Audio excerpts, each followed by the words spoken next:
21वीं सदी के भारत के लिए, अर्बन कनेक्टिविटी के लिए और आत्मनिर्भर होते भारत के लिए एक बहुत बड़ा दिन है। थोड़ी देर पहले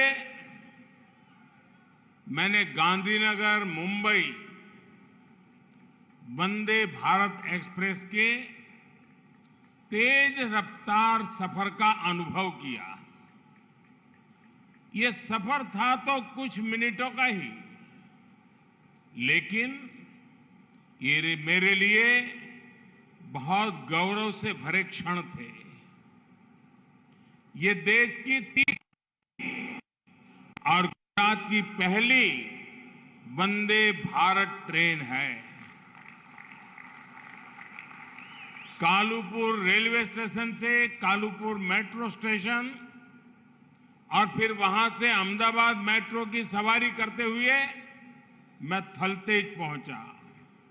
यानी कोई बाहर से वंदे भारत के जरिए आ रहा हो तो उसके बाद सीधे सीधे मेट्रो पर चढ़कर शहर में अपने घर जा सकता है या काम के लिए शहर के दूसरे हिस्से में जा सकता है।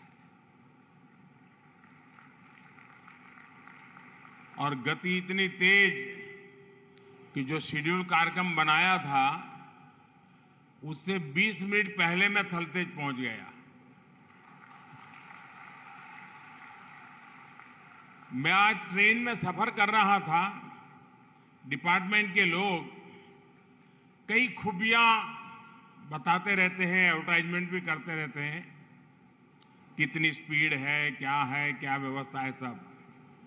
लेकिन एक और पहलू जो शायद डिपार्टमेंट की तरफ का ध्यान नहीं गया है, मुझे वो अच्छा लगा, मैं बताना चाहता हूं। ये जो वंदे भारत ट्रेन है, मैं कोई गणितज्ञ नहीं हूं, वैज्ञानिक नहीं हूं, लेकिन मोटा मोटा मैं अंदाज लगा सकता हूं कि हवाई जहाज में यात्रा करते समय अंदर जितनी आवाज आती है, वंदे भारत ट्रेन में वो आवाज शायद 100वें हिस्से की हो जाती है।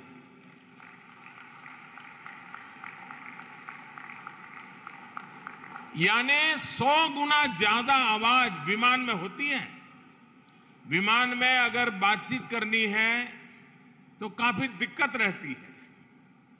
मैं वंदे भारत ट्रेन में देख रहा था, आराम से मैं लोगों से बातचीत कर रहा था क्योंकि कोई आवाज ही नहीं थी बाकी। इसका मतलब जो लोग हवाई जहाज के आदी हैं, उनको अगर ये आवाज के विषय में ज्ञान हो जाएगा, मैं पक्का मानता हूं वो हवाई जहाज नहीं, वंदे भारत ट्रेन पसंद करेंगे। भाई और बहनों, 21वीं सदी के भारत को देश के शहरों से नई गति मिलने वाली है। हमें बदलते हुए समय और बदलती हुई जरूरतों के साथ अपने शहरों को भी निरंतर आधुनिक बनाना जरूरी है।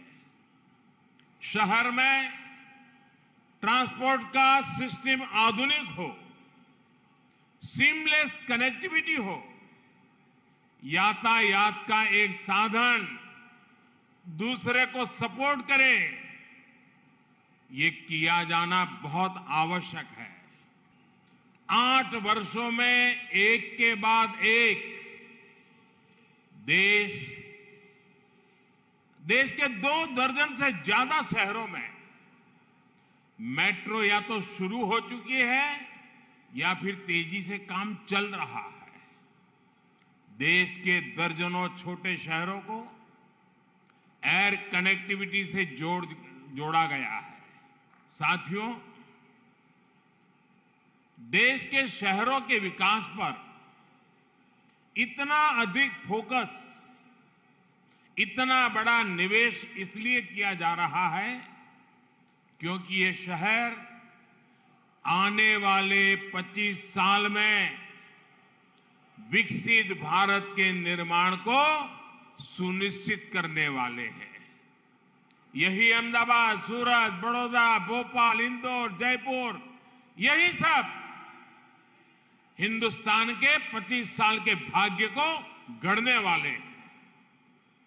ये निवेश सिर्फ कनेक्टिविटी तक सीमित नहीं है, बल्कि दर्जनों शहरों में स्मार्ट सुविधाएं बन रही हैं, मूल सुविधाओं को सुधारा जा रहा है, मुख्य शहर के आसपास के इलाकों, सबर्ब्स को विकसित किया जा रहा है।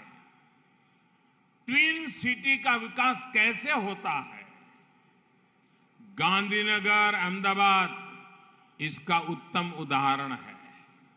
एक समय वो भी था जब इंफ्रास्ट्रक्चर को लेकर घोषणाएं सिर्फ चुनावी नफे नुकसान को ध्यान में रखकर की होती थी। टैक्स पेयर की कमाई का उपयोग राजनीतिक स्वार्थों के लिए ही किया जाता था। डबल इंजन की सरकार ने इस सोच को बदला है। स्थायी प्रगति का आधार मजबूत और दूरदर्शी सोच के साथ बना हुआ इंफ्रास्ट्रक्चर होता है। आज इस सोच के साथ भारत काम कर रहा है, भारत दुनिया में अपनी जगह बना रहा है। हमारे चैनल को लाइक, शेयर और सब्सक्राइब जरूर करें और नई अपडेट्स के लिए बेल आइकन दबाना ना भूलें।